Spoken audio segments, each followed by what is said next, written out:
تاب کے درگے تیرگی پیروی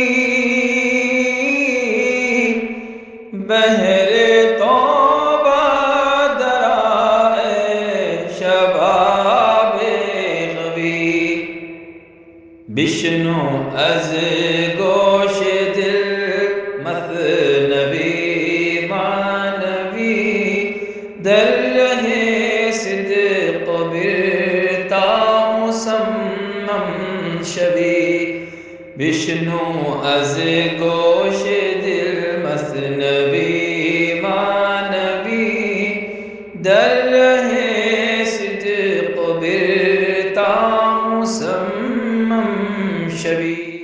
بسم اللہ الرحمن الرحیم، الحمدللہ رب العالمین، والصلاة والسلام علی سیدنا مولانا محمد اشرف الانبیاء والمرسلین وعلی آلہ واصحابہ اجمعین، اما بعد۔ گزشتہ ہم پڑھ رہے تھے کہ کافروں کی خصلت کیسی ہوتی ہے اور نفس کی خصلت کیسی ہوتی ہے اور دونوں کے درمیان کیا مماثلت ہے۔ بیان کیا جا رہا تھا کہ نفس ایسا ہوتا ہے کہ جس کو جتنا آپ ستائیں گے وہ اتنا آپ کا مطیع اور فرمانبردار بنے گا، اور جتنا اس کی خواہشیں پوری کرتے جائیں گے وہ اتنا زیادہ سرکش اور ضدی ہوتا چلا جائے گا۔ یہی حال کافروں کا بھی ہے جو سرکش ہیں۔ ان کے ساتھ اچھا سلوک کرنے سے وہ اور اپنی ظلم میں، اپنی زیادتی میں، اپنی سرکشی میں بڑھ جاتے ہیں۔ تو ایسے لوگ جب اچھائی کے بعد برے بن جاتے ہیں، برائی کے بعد اچھے بنتے ہیں، تو ان کے ساتھ وہ حساب سے ہی رویہ اختیار کیا جانا چاہیے۔ کافر نعمت کی حالت میں بے وفائی کرتے ہیں، جفا کرتے ہیں، اسی لیے اللہ تعالیٰ ان کو دوزخ میں ڈالتا ہے، اور دوزخ میں ڈالنے کے بعد وہ اللہ تعالیٰ کو یاد کرتے ہیں۔ بالکل یہی حال انسانوں میں بھی بعض لوگوں کا ہوتا ہے جو چھوٹے قسم کے لوگ ہوتے ہیں، چھوٹی ذہنیت کے لوگ ہوتے ہیں۔ وہ ظلم کرنے پر مخلص بنتے ہیں اور اچھائی کرے تو احسان فراموشی کا مظاہرہ کرتے ہیں، وفات دیکھتے ہیں تو جفا کرتے ہیں۔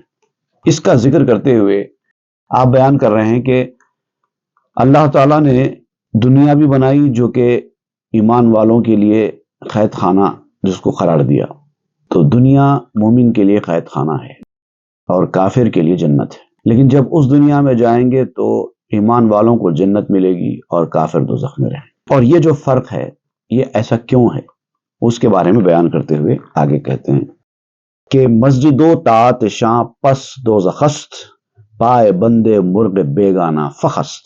اللہ تعالیٰ نے انسانوں کو عبادت کے لیے پیدا کیا، اللہ کی اطاعت گزاری کے لیے پیدا کیا نا، تو جو بندے یہاں پر اطاعت گزاری فرمانبرداری کا مظاہرہ کرتے ہیں، اللہ تعالیٰ اس دنیا میں جانے کے بعد ان کو عبادتوں اور اللہ کو یاد کرنے کا جو کام ہے وہ نہیں دیتا، بلکہ وہاں پر وہ عیش اور سکون کی زندگی گزارتے ہیں۔ جو لوگ یہاں پر عیش اور سکون کی زندگی گزارتے ہیں، اللہ تعالیٰ کو فراموش کر دیتے ہیں، وہاں دوزخ میں جانے کے بعد پکار کر اللہ کو یاد کرتے ہیں، لیکن وہاں یاد کرنا ان کا فائدہ مند ثابت نہیں ہوگا۔ تو ایسے لوگوں کو جن کی مسجد اور جن کی اطاعت گزاری کا گھر دوزخ ہے، دوزخ جن کی اطاعت گزاری کا گھر اور جن کے لیے مسجد ہے، وہ ان جنگلی پرندوں کی طرح ہیں جن کو زبردستی پھندا ڈال کر پکڑا جاتا ہے۔ ایک پرندہ ہوتا ہے جو پالتو ہوتا ہے، اس کو پھندا ڈال کر پکڑا نہیں جاتا بلکہ وہ مالک کے اشاروں پر چلتا ہے۔ ان کو آزاد چھوڑ دیا جاتا ہے فضاؤں میں، وہ آسمان کی کھلی فضاؤں میں اڑتے ہیں، پھر جیسے ہی مالک کا اشارہ پاتے ہیں پھر غول کا غول آ کے مالک کا سامنے بیٹھ جاتا ہے، پھر جب چاہے وہ ان کو اپنے پنجرے میں قید کر دیتا ہے اور وہ خوشی سے قید ہو جاتے ہیں، اور پھر جب وہ ان کو کھلا چھوڑتا ہے وہ آرام سے جا کر کھلی فضاؤں میں سانس لے کر آتے ہیں، مگر جو کچھ کرتے ہیں مالک کے اشاروں پر کرتے ہیں۔ اسی لیے مالک ان کے دانے کا پابند ہوتا ہے، ان کو کھلاتا بھی ہے، ان کی ایک ایک چیز کا خیال کرتا ہے، وہ بیمار پڑ جائیں تو ان کا دوا دارو کرتا ہے۔ لیکن جو جنگلی پرندے ہوتے ہیں ان کو خود محنت کر کے کھانا پڑتا ہے، کھانا ملا تو ٹھیک ہے، نہیں ملا تو بھوکے رہیں، کیونکہ وہ کسی کے اشاروں پر کام نہیں کر رہے ہیں۔ اب ان کو پکڑا جاتا ہے، جال ڈال کر پکڑا جاتا ہے، اور ایک بار جب جال ڈال کر ان کو پکڑا جاتا ہے تو پھر اب کھلا نہیں چھوڑا جاتا، کیونکہ جب کھلا چھوڑیں گے تو وہ پھر اڑ کر چلے جائیں گے۔ تو یہی حال ہے ایمان والے کا بھی ہے، جو مالک کے اشاروں پر چلتا رہتا ہے، مالک ان کی ایک ایک چیز کا خیال کرتا ہے۔ اور ایک کافر ہے جو اپنی مرضی کی زندگی گزار رہے ہیں، مالک کے اشاروں پر نہیں چلتے، ان کو زبردستی جال ڈال کر پکڑ لیا جاتا ہے۔ تو جنگلی پرندے کے پاؤں کا پھندا جال ہی ہوتا ہے۔ Trap is the only fetter for a wild bird, اور کوئی راستہ نہیں۔ ہست زندہ سومئے دزد لئیم، کندرو ذاکر شود حق را مقیم۔ چور کو جب قید کر لیا جاتا ہے، جس کی فطرت میں کمینہ پن ہے، چھوٹی ذہنیت کا اور چھوٹی قسم کا چور ہے، وہ جیسے ہی جیل میں جاتا ہے وہاں پر بڑا شریف بن جاتا ہے۔ پھر جب اس کو چھوڑ دیا جاتا ہے، پھر وہ اپنی پرانی روش پر آ جاتا ہے۔ یہ اس کی کمینے فطرت کے ہونے کی نشانی ہوتی ہے۔ جو ظرف والا آدمی ہوتا ہے، اگر ایک غلطی اس سے ہو جائے، اس کی سزا بھگت کر وہ سیدھا راستہ اختیار کر لیتا ہے، پرانی زندگی چھوڑ دیتا ہے۔ لیکن یہ آدمی جو کم ظرف ہے، وہ جب قید کیا جاتا ہے تو بڑا شریف بن جاتا ہے، نماز روزے کا پابند بن جاتا ہے، توبہ کرتا ہے، اچھے اچھے کام کرتا ہے، لیکن جب پھر چھوڑا جاتا ہے پھر اپنا وہی طریقہ اختیار کرتا ہے۔ تو جیل میں وہ خدا کو یاد کرنے والا ہوتا ہے، جبکہ ایک ظرف والا آدمی یہ جانتا ہے کہ میری زندگی کا مقصد کیا ہے، وہ خدا کو یاد کرنا ہے، وہ کسی حالت میں بھی ہو اپنے خدا کو یاد کرتا رہتا ہے۔ چون عبادت بود مقصود از بشر، شد عبادت گاہ گردن کش سخر۔ چونکہ انسان کی پیدائش کا مقصد ہی یہی ہے کہ اللہ کی عبادت کریں، کیونکہ اللہ تعالیٰ نے قرآن مجید میں فرمایا بھی ہے وَمَا خَلَقْتُ الْجِنَّ وَالْإِنسَ إِلَّا لِيَعْبُدُونَ، ہم نے انسانوں اور جنوں کو صرف اپنی عبادت کے لیے پیدا کیا ہے، ان کی پیدا ہونے کا مقصد ہی یہی ہے۔ تو بندہ چاہے کہیں بھی رہے، اس کا کام عبادت کرنا ہے۔ اگر ادھر عبادت کرے گا تو وہاں پر عبادت کے لزوم سے چھوٹ جائے گا، لیکن اگر ادھر عبادت نہیں کرے گا تو وہاں پر اس کو عبادت کرنا پڑے گا، کیونکہ اس کو کرنا تو ہے، اللہ کو یاد کرنا تو ہے، عبادت تو کرنا ہے، چاہے اس دنیا میں ہو چاہے اس دنیا میں ہو۔ اس دنیا میں کریں گے تو اچھا پھل ملے گا، اس دنیا میں کریں گے تو کچھ ہونے والا نہیں۔ شد عبادت گاہ گردن کش سقر، جو تکبر والا ہوتا ہے، گردن کش، تکبر والا، سرکش، ہٹیلا انسان، ریبیلیس انسان، اس کی عبادت گاہ بھی ہوتی ہے، لیکن اس دنیا میں نہیں، دوزخ میں جانے کے بعد ہوتی ہے۔ وہاں پر وہ اللہ کو یاد کرتا جاتا ہے۔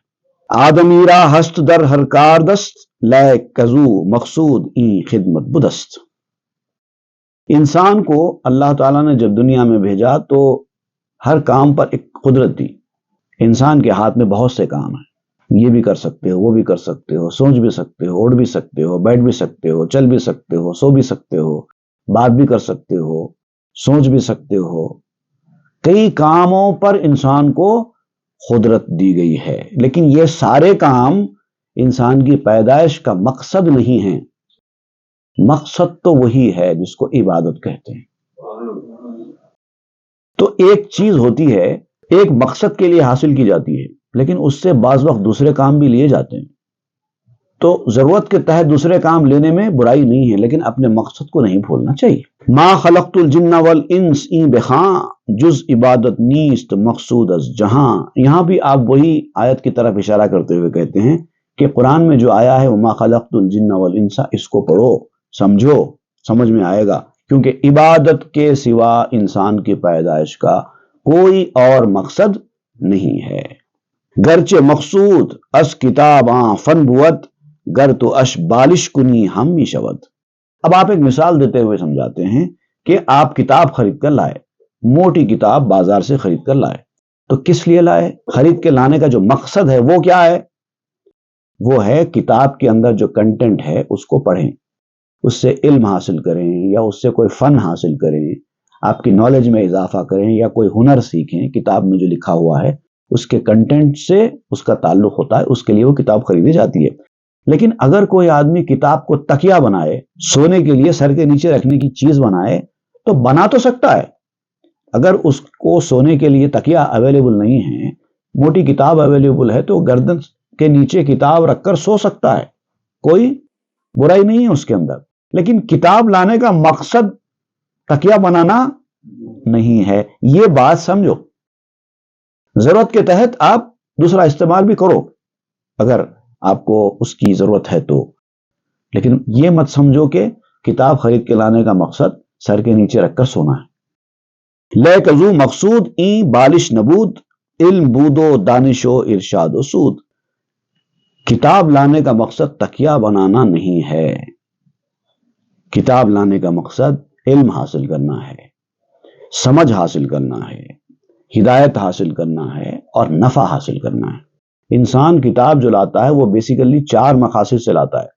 یا تو اس کی نالج میں اضافہ ہو، یا پھر کتاب پڑھنے سے اس کی سمجھ بڑھ جائے، یا پھر یہ کہ وہ ہدایت حاصل کرنا چاہتا ہے، برائی کے راستے سے بچ کر اچھائی کے راستے پر جانے کے لیے کتاب لیتا ہے تاکہ کتاب کی مدد سے وہ ہدایت کا راستہ اختیار کر سکے. یا پھر کوئی اور پروفیٹیبل کوئی ریزن ہو سکتا ہے، کتاب میں کوئی ایسی چیز لکھی ہے جس سے آپ کو کچھ منافع ہو تو منافع حاصل کرے، اور کوئی مقصد نہیں ہوتا کتاب کا. گر تو میخ ساختی شمشیر را، بر گزیدی بر ظفر ادبیر را. اگر تم تلوار خرید کے لاؤ بازار سے اور اس کو کھونٹا بنا کر لگا لو تو کیا ہوگا؟ یعنی یوں سمجھیے کہ دکھاوے کی تلوار خرید کے تو لائی لیکن دیوان خانے میں آویزاں کرنے کے لیے، لوگوں کو دکھانے کے لیے لے کے آئی. تو کیا تلوار لانے کا وہ مقصد ہے؟ اور پھر جب ضرورت پڑی تلوار کی میدان میں جانے کے لیے اس وقت تو تلوار نکالی بھی نہیں، تو یہ تو بد نصیبی ہوگی. کیونکہ اصل مقصد جو ہے نا اس کو فراموش نہیں کرنا چاہیے. اصل مقصد حاصل کرتے ہوئے اگر دوسرے مقاصد اس سے حاصل ہو رہے ہیں تو وہ لینے میں کوئی برائی نہیں. گرچہ مقصود از بشر علم و حدیث، لیک ہر یک آدمی را معبدیست. انسان کی تخلیق کا اصل مقصد اگرچہ کہ علم اور ہدایت ہے، تاکہ انسان علم حاصل کرے اور ہدایت پائے، لیکن ہر شخص کی ایک عبادت گاہ ہے. ہر آدمی ایک ایک چیز کو اپنی عبادت گاہ بنایا ہوا ہے اور اسی کے حساب سے وہ چل رہا ہے. برے آدمی کی بھی ایک عبادت گاہ ہے، اچھے آدمی کی بھی ایک عبادت گاہ ہے. ہر آدمی اپنے اپنے حساب سے عبادت گاہ چلا رہا ہے. معبد مرد کریم اکرمتہ، معبد مرد لئیم اسقمتہ. شریف انسان کی عبادت گاہ، شریف انسان کا مقام اکرمتہ ہے کہ اللہ تعالیٰ فرماتا ہے ہم نے اس کو عزت دی ہے، وہ حاصل کرتا ہے، وہ مقام حاصل کرتا ہے. لیکن جو کمینہ انسان ہے وہ بھی عبادت کرتا ہے لیکن اس سے اسقمتہ کا مقام حاصل کرتا ہے، میں نے اس کو بیمار کر دیا، یہ مقام حاصل ہوتا ہے. مر لئیما را بزن تا سر نہند، مر کریما را بدہ تا بردہند. کمینے فطرت انسانوں کو پیٹو، ان کو سزا دو تاکہ وہ اطاعت کریں. جو ضدی، سرکش اور ہٹیلے قسم کے انسان ہوتے ہیں نا، وہ جیسے کہا جاتا ہے نا لاتوں کے بھوت باتوں سے نہیں مانتے، ان کے ساتھ ویسا طریقہ اختیار کرنا پڑتا ہے. لیکن شریفوں کو ان کے اعمال کا، ان کی سرگرمیوں کا، ان کی ایکٹیویٹیز کا انعام دو، تاکہ جیسے جیسے تم ان کو انعام دیتے جاؤ گے وہ اور کریں گے اور پھل دیتے چلے جائیں گے. انکریجمنٹ حاصل ہوگا ان کو. معلوم ہوا کہ یہ اچھے کام کرنے والوں کے اعتراف میں ان کی سروسز کو ایڈمٹ کرتے ہوئے انعام دینا، یہ صوفیہ کے پاس طریقہ رائج رہا ہے. لیکن یہ ان کو دیں جو شریف انسان ہیں، جو انکریجمنٹ پاتے ہیں انعام کے حاصل کرنے سے. اگر انعام حاصل کرنے سے سرکش ہو جائیں اور تو پھر تو وہ کمینے لوگ ہوں گے، ان کی سرکشی اور بڑھ جائے گی. لاجرم حق ہر دو مسجد آفرید، دوزخ ہارا و این ہارا مزید. اب دیکھیے دونوں طرف اللہ تعالیٰ نے عبادت گاہیں بنائی ہیں. اچھے لوگوں کے لیے بھی عبادت گاہیں ہیں، برے لوگوں کے لیے عبادت گاہیں ہیں. 2 مسجدیں بنا دی اللہ تعالیٰ نے، اچھے لوگوں کی، برے لوگوں کی. اب دونوں مسجدوں کا ٹھکانہ الگ الگ ہے. کوئی اس مقام پر عبادت کر رہا ہے جہاں سے اس کو صلہ ملنے والا ہے اور وہ صلہ حاصل کرے گا، جس کے بارے میں قرآن مجید میں آیا ہے مزید. مزید سے خالی ایک لفظ آپ استعمال کرتے ہوئے قرآن مجید کی اس آیت کی طرف آپ اشارہ کر رہے ہیں. من خشی الرحمن بالغیب وجاء بقلب منیب ادخلوها بسلام ذلك یوم الخلود لهم ما یشاؤون فیہا ولدینا مزید. جنتیوں کا ذکر ہوتا ہے قرآن مجید میں، جو رحمان سے ڈرتا ہے، خشیت رکھتا ہے، غیب کے ساتھ اور قلب منیب لے کر، انابت والا دل لے کر، اللہ کی طرف رجوع ہونے والا دل لے کر اللہ تعالیٰ کے پاس جاتا ہے، تو اس سے کہا جاتا ہے سلامتی کے ساتھ داخل ہو جاؤ۔ یہ ایسا دن ہے کہ جب تم کو داخل کیا جائے گا تو نکالا نہیں جائے گا، ذالک یوم الخلود۔ اب یہاں پر تم کو کیا ملے گا؟ لہم ما یشاؤون فیہا، جو چاہو گے پاؤ گے، تم کو کیا کیا چاہیے سب ملے گا، ولدینا مزید، اور تم جو خواہش کریں گے اس سے زیادہ بھی ہے ہمارے پاس۔ تم جتنا سوچ سکتے ہیں نا اس سے بھی زیادہ ہے ہمارے پاس۔ تو یہ جو اس سے بھی زیادہ ہے اس کا آپ یہاں پر ذکر کر رہے ہیں۔ ایک وہ عبادت گاہ ہے جو دوزخ میں قائم ہوگی، وہاں جانے کے بعد اللہ کو یاد کریں گے، دنیا بھر میں یاد نہیں کرتے تھے، وہاں مجبور ہو کر یاد کریں گے، لیکن اس سے کچھ نہیں ہوگا۔ اور دنیا میں جو لوگ یاد کرتے تھے ان کو یہ حل من مزید کا مژدہ ملے گا، خوشخبری ملے گی۔ ساخت موسیٰ قدس در باب صغیر، تا فرود آرند سر قوم ظہیر۔ حضرت موسیٰ علیہ السلام نے بیت المقدس میں ایک دروازہ بنایا تھا، چھوٹا سا دروازہ، بالکل چھوٹا، تو لوگ اس کے اندر جھک کے پوری طریقے سے زمین پہ سجدہ کیے جیسے انداز میں اندر داخل ہوتے تھے، کیونکہ جب داخل ہونے والے لوگ تھے وہ تو ایمان والے بھی تھے اور کچھ سرکش بھی تھے جو اللہ کے سامنے بھی جھکنے تیار نہیں ہوتے تھے لیکن مجبوری میں آتے تھے، تو ان کو مجبوراً جھکایا جاتا تھا۔ دروازہ ہی اتنا چھوٹا بنا دیا جائے کہ وہ مجبور ہو کر جھک کر اندر آئیں، تو اس کا ذکر آپ کر رہے ہیں کہ یہ باب صغیر ہے، چھوٹا دروازہ، تاکہ وہ سرکش قوم کو زبردستی جھکا کر لایا جائے۔ قوم ظہیر، ظہیر کہتے ہیں سرکش، زا اور ہا کے ساتھ آتا ہے، ٹورمنٹڈ بائی ایول پیشنس، ایسا آدمی ظہیر۔ زاں کے جباراں بلند و سرفراز، دوزخاں باب صغیر است و نیاز۔ کیوں کہ وہ جبار مزاج کے تھے، سرکش مزاج کے تھے، متکبر تھے، کسی کو ماننے والے نہیں، بس خود ہم بڑے ہیں، اس طرح کا ان کا ایٹیٹیوڈ ہوتا تھا دنیا میں۔ دوزخاں باب صغیر است و نیاز، اور یہ جو چھوٹا دروازہ ہے جو موسیٰ علیہ السلام نے بنایا وہ ان کے لیے اصل میں وہ دوزخ کا دروازہ ہے، کیونکہ دوزخ اور جنت کے دروازوں میں فرق ہے۔ جنت کے دروازے بڑے بڑے ہوں گے اور 8 ہوں گے، دوزخ کے دروازے چھوٹے چھوٹے ہوں گے اور 7 ہوں گے۔ آنچنا کے حق ز لحم و استخاں، اس شہاں باب صغیر ساخت ہاں۔ جیسے موسیٰ علیہ السلام نے چھوٹا دروازہ بنایا تھا متکبر قسم کے لوگوں کو جھک کر اندر داخل ہونے کے لیے، تو ایسے ہی متکبر لوگوں کے لیے اللہ تعالیٰ نے بھی گوشت اور ہڈیوں سے چھوٹا دروازہ بنایا ہے۔ یہ لوگ جو اللہ کے سامنے، اللہ والوں کے سامنے جھکنے کو غلط تصور کرتے، لیکن دنیا داروں، دنیا کے اہل منصب، دنیا کے بادشاہوں کے سامنے جھکنا ان کے لیے بار نہیں۔ ایسے لوگ، ایسے دنیاوی اعتبار سے بڑے لوگ جو ان کے بڑوں کے سامنے جھکنے کے لیے کبھی پیچھے نہیں ہٹتے، ان کو ماننے کے لیے کبھی پیچھے نہیں ہٹتے، لیکن اللہ والوں کے پاس ان کو باقی ساری باتیں ہیلوں کے طور پہ نظر آتی ہیں۔ اہل دنیا سجدے ایشاں کنند، چونکہ سجدہ کبریارا دشمنند۔ دنیا دار ان کو سجدہ کرتے ہیں، جھکتے ہیں ان کے سامنے جا کر۔ سجدہ کرتے ہیں سے مراد یہاں پر جھکتے ہیں، ان کی اطاعت گزاری، فرما برداری کرتے ہیں۔ خود با اثر ذی حشمت انسان، اور اپنے سے بڑے ذی حشمت اور با اثر انسان کے سامنے جا کر جھکتے ہیں، ان کی اطاعت گزاری، فرما برداری کرتے ہیں، ان کی خوشنودی کی فکر میں زندگی گزارتے ہیں۔ اللہ رسول کو اور اللہ والوں کو خوش کرنا ان کے لیے بہت بار ہوتا ہے، اور اسی لیے ہوتا ہے کہ انہوں نے اللہ کے سامنے، اللہ والوں کے سامنے جھکنے سے انکار کیا ہے، پس و پیش کیا ہے، اس کی سزا کے طور پر اللہ تعالیٰ ان کو دنیا والوں کے سامنے جھکاتا ہے۔ ساخت سرگی دانگیے محراب شاں، نام آں محراب میرو پہلواں۔ اب دیکھیے کتنی بری مثال آپ دے رہے ہیں۔ مسجد کے محراب میں جھکنا جن کے لیے بار ہے، ان کا محراب اللہ تعالیٰ گوبر خانے کو بنا دیتا ہے، اور یہی محراب ہے گوبر خانہ پہلوانوں کا اور حاکموں کا، اہل حکومت کا، اس کو آپ گوبر خانہ کہتے ہیں۔ اہل حکومت، اہل اقتدار جس مقام پہ رہتے بستے ہیں جہاں پہ ان کی یہ چمچہ گیری چلتی ہے اس کا نام مولانا روم رکھتے ہیں گوبر خانہ۔ لائق ای حضرت پاکی نعید نی شکر یا کاں شما خالی نعید، تم پاک دربار کے لائق نہیں ہونا، اسی لیے تمہارے ساتھ اللہ تعالیٰ نے ایسا کیا ہے۔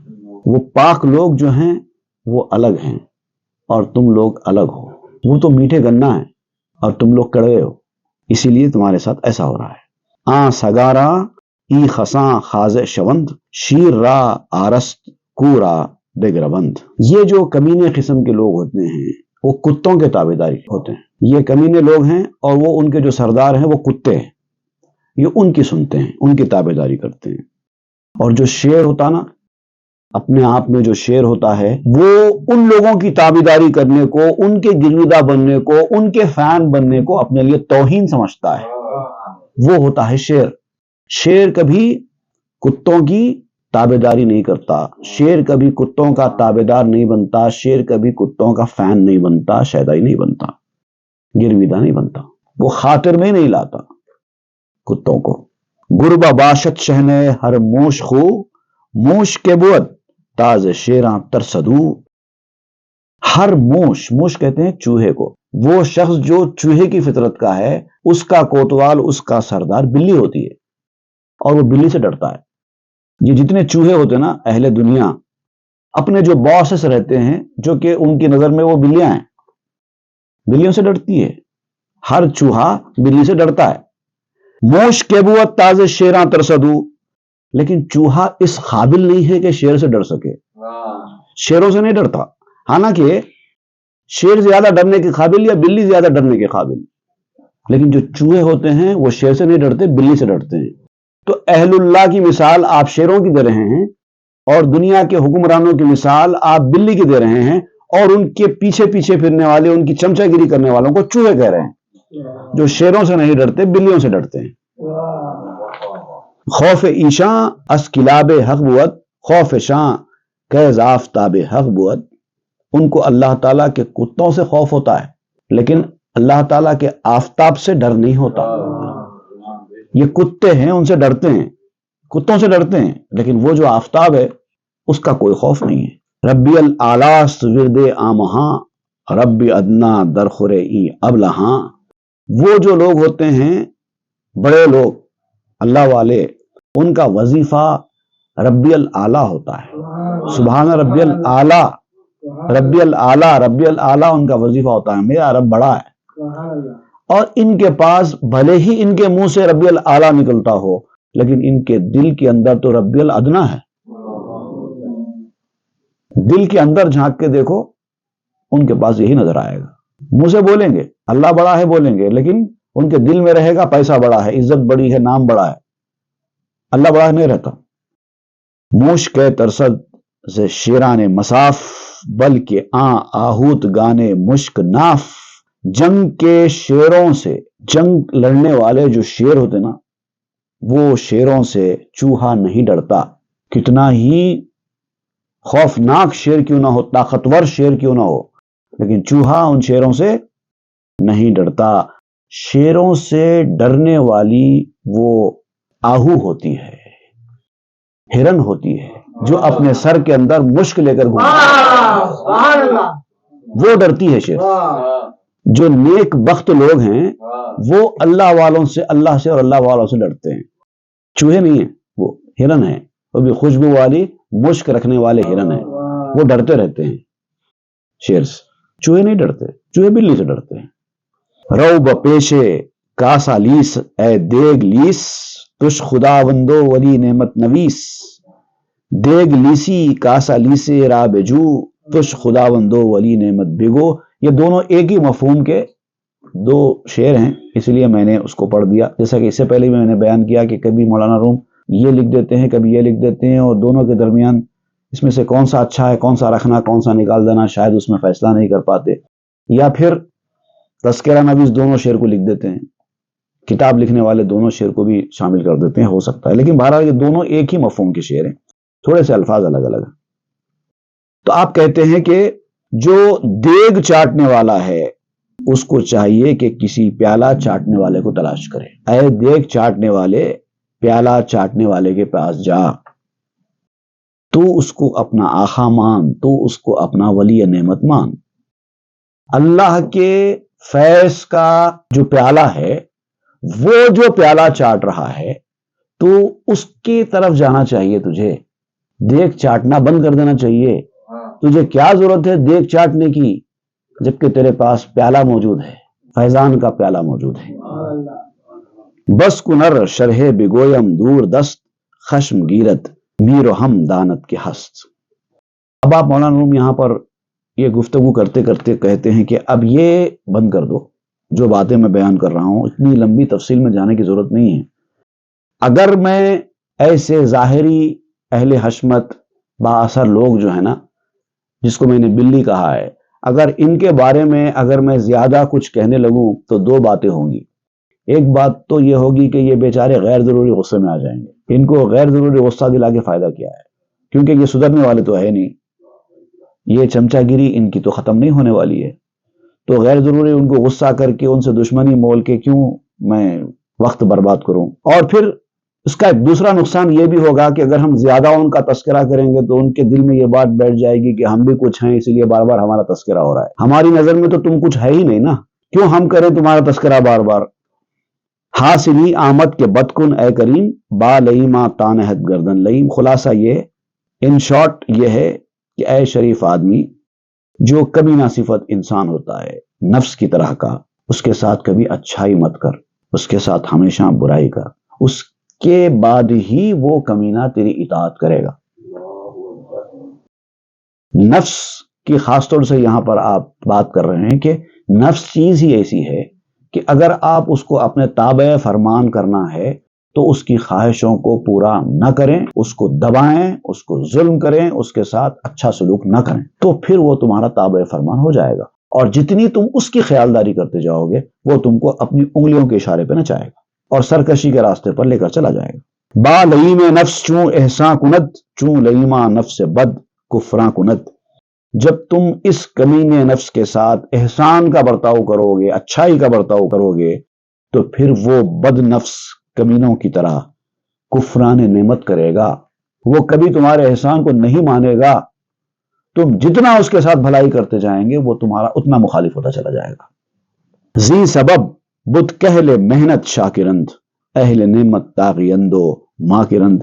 یہی وجہ ہوئی کہ جو محنتی لوگ ہوتے ہیں وہ ہمیشہ شکر گزار ہوتے ہیں۔ دنیا میں جو لوگ محنت کرتے رہتے ہیں، محنت کی کماتے ہیں، محنت کی کھاتے ہیں، وہ ہمیشہ محنت کر کے، محنت کا پھل حاصل کر کے شکر ادا کرتے ہیں۔ لیکن جو مالدار لوگ ہیں، محنت سے زیادہ جن کو مل رہا ہے یا بغیر محنت کے جو کما کے کھا رہے ہیں، وہ ہمیشہ سرکش اور مکار ہی ہوتے ہیں، ریبیلیس اور ڈسیٹفل ہوتے ہیں۔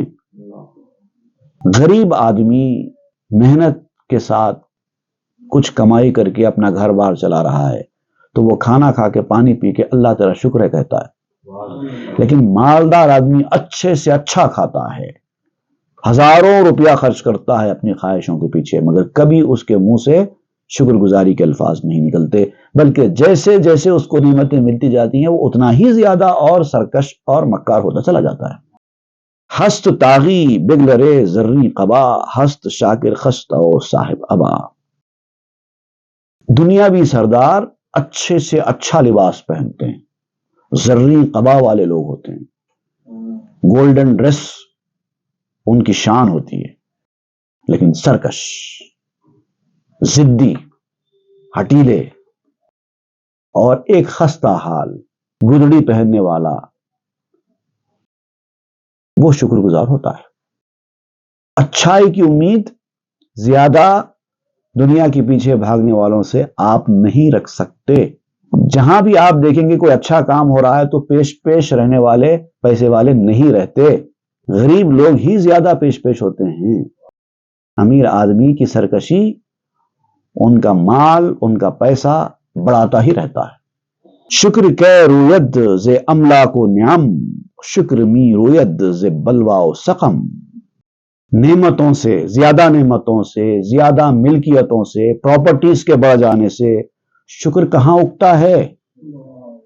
مال دولت پیسہ ہر چیز لگژریس لائف اگر آپ کو مل جائے، پراپرٹیز پہ پراپرٹیز آپ خریدتے جائیں، تو ان تمام چیزوں سے شکر کا پودا نہیں اگتا۔ شکر کا پودا کس چیز سے اگتا ہے؟ آپ کہتے ہیں کہ شکر می روید ز بلوا و سقم۔ شکر کا پودا اگتا ہے ابتلا سے، بلاؤں سے، پریشانیوں سے، بیماریوں سے۔ انسان جب بلاؤں میں پھنستا ہے، پریشانیوں میں پھنستا ہے، اس کے بعد جب پریشانیوں سے نکلتا ہے تو فوری شکر ادا کرتا ہے۔ انسان جب بیمار پڑتا ہے، اس کے بعد جب صحت مند ہوتا ہے تو فوری شکر ادا کرتا ہے۔ تو شکر کا پودا ادھر سے اگتا ہے، ادھر سے اگتا ہی نہیں۔ اور یہ عاشقوں کی دنیا ہی الگ ہے، ان کو تھوڑا بھی کچھ مل جائے تو وہ اسی پہ خوش ہوتے ہیں، جیسے کہ ساری دنیا ان کو مل گئی ہو۔ اور جو دنیا دار قسم کے لوگ ہوتے ہیں، وہ سارے جہاں کی نعمت بھی ان کو مل جائے تو ان کا دل مطمئن نہیں ہوتا۔ اب دیکھیے عاشق لوگ کیسے ہوتے ہیں، اس کی ایک مثال دیتے ہوئے آپ یہاں پر ایک چھوٹی سی حکایت بیان کر رہے ہیں، جس میں آپ بیان کرتے ہیں کہ ایک خالی دسترخوان ہے، اس کو دیکھنے کے بعد ایک صوفی وجد میں آ گیا، اللہ کا شکر ادا کرنے میں پڑ گیا خالی دسترخوان کو دیکھ کر۔ تو دوسرا دنیا دار آدمی اس کے اوپر ہنسنے لگا، ارے دستر پہ کچھ ہے نہیں، خالی دسترخوان ہے، تم شکر ادا کر رہے ہو، ناچ رہے ہو خوشی کے مارے، یہ کون سی عقل مندی ہے، بے وقوف انسان ہے۔ تو یہ کیا واقعہ ہے اور اس سے مولانا روم کیا ثابت کرنا چاہتے ہیں، وہ انشاءاللہ ہم آئندہ کے درس میں پڑھیں گے۔ صلی اللہ تعالی علی خیر خلق سیدنا محمد وآلہ واصحابہ اجمعین والحمد للہ رب العالمین۔ تاب کے در لگے تیرگی می روی، بہر توبہ درائے شباب غوی، بشنو از گوش دل مثنوی معنوی، در رہے صدق برتا مسمم شوی، بشنو از گوش دل مثنوی